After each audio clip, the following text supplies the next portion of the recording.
ભગવાનના નામમાં કેટલો પ્રભાવ છે, કેટલો પ્રતાપ છે. એટલે ચંદ્રમુખીએ કહ્યું, તને તારા પતિ પ્રત્યે બહુ પ્રેમ છે ને? બોલે હા. તો કે મારો સંદેશો તારા પતિ સુધી પહોંચાડી દેજે કે તને ચંદ્રમુખી, તારી ચંદ્રમુખીને મળવા જવું નહીં પડે. રૂખીની જે પત્ની હતી ચંદ્રમુખી સાહિબાને જઈને કહ્યું, એ ચંદ્રમુખી આપ રાજકુમારી છો? બોલે હા. તો કે હું તમને એક મારા અંતરની વાત જણાવું. બોલે શું? તો કે તમને આ વાતની ખબર નથી, પણ મને આ વાતની ખબર છે કે મારો પતિ જે છે ને દરરોજ બજાર સાફ કરવા માટે આવે. તમારું સ્વરૂપ જોઈને એની અંદર એટલો આસક્ત, બીજું કાંઈ નહીં, પણ તમારું મોઢું જોવાની એને એક આદત પડી ગઈ છે. એટલા માટે તમે એક વખત કુંવરીબા એમને મોઢું બતાવી દો ને તો મારા પતિનો તાવ છે, આજે 4 દિવસ થયા ધગધગતો તાવ ચડ્યો છે, એ તાવ ઉતરી જાય. ત્યારે એ ચંદ્રમુખી પણ દીકરીઓ હોય તો કેવી હોવી જોઈએ, આ દેશની આવી હોવી જોઈએ. ચંદ્રમુખીને ખબર હશે કે જગદંબાના નામમાં, ભગવાનના નામમાં કેટલો પ્રભાવ છે, કેટલો પ્રતાપ છે. એટલે ચંદ્રમુખીએ કહ્યું કે તને તારા પતિ પ્રત્યે, તું પણ નારી છો હું પણ નારી છું, તને તારા પતિ પ્રત્યે બહુ પ્રેમ છે ને? બોલે હા.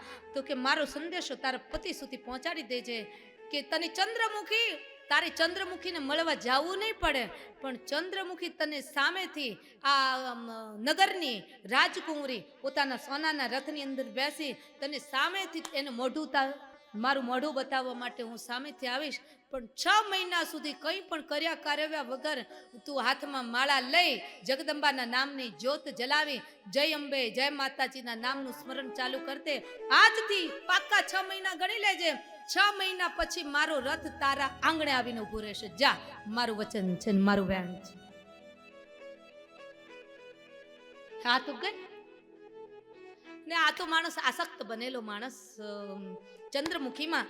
એટલે ચંદ્રમુખીએ જે કહ્યું દીવાનો બની. એને કઈ માતાજીમાં પિતાજીમાં કોઈ રુચિ નહોતી, ભોળાનાથમાં કોઈ રુચિ નહોતી, પણ ચંદ્રમુખીએ કહ્યું તું એટલા માટે કે ચંદ્રમુખીમાં એ પ્રેમ કરતો હતો ને. ચંદ્રમુખીએ કહ્યું તું એટલા માટે માતાજીના નામની જ્યોત જલાવી માતાજીને સામે બેસી અને જય માતાજી મંત્ર તો થોડો એને આવડે. જય માતાજી, જય અંબે જય અંબે જય અંબે કરવા લાગ્યો. 6 મહિના આમ ને આમ ક્યાં. પછી તો ખાવાનું છોડી દીધું, જમવાનું છોડી દીધું, સુવાનું પણ છોડી દીધું. કારણ કે એને પેલી ચંદ્રમુખીએ કહેલું ને કે લગાતાર એક શ્વાસ પણ તારો જે રીતના અટકી જાય તો પણ નામ જપ તારા અટકવા ન જોઈએ. લગાતાર હો જય અંબે જય માતાજી જપવા લાગ્યો ને જપતા એનું હૃદય એટલું શુદ્ધ થઈ ગયું, એટલું નિર્મલ સ્ફટિક જેવું થઈ ગયું. અને 6 મહિના પછી બની ઠની 16 શૃંગાર સજી ધજી અને ચંદ્રમુખી આવી છે રૂખીના આંગ. પ્રકાશ છવાઈ ગયો છે અને સૂર્યનું જ્ઞાનરૂપી પ્રકાશનું અજવાળું ફેલાઈ ગયું છે. હવે મારે ચંદ્રમુખીના એની જરૂર છે નહીં. ચંદ્રમુખીને કહી દો કે હવે જાય આવી છે તો એવી ને એવી આતરની સાથે પાછી પોતાના મહેલ ઉપર જતી રહે. હવે મારી ચંદ્રમુખીના મોં જોવાની કોઈ જરૂર નથી, કારણ કે હવે તો નિત્ય જગદંબાનું સ્મરણ કરતા કરતા મારા જીવનની અંદર એટલો ઉજાસ ફેલાઈ ગયો છે કે હવે તો નિત્ય ચંદ્રમુખીના તેજ કરતા પણ કરોડો સૂર્યના તેજ વાળું કોઈ તત્વ મને આવી અને મારા એ ધ્યાન સમાધિની અંદર મને કોઈક દર્શન આપવા માટે આવે છે. હવે મારી ચંદ્રમુખીના મોઢા જોવાની જરૂર છે. એટલે કહેવાનો હેતુ એ છે કે નામ જપની અંદર આટલો મહિમા છે.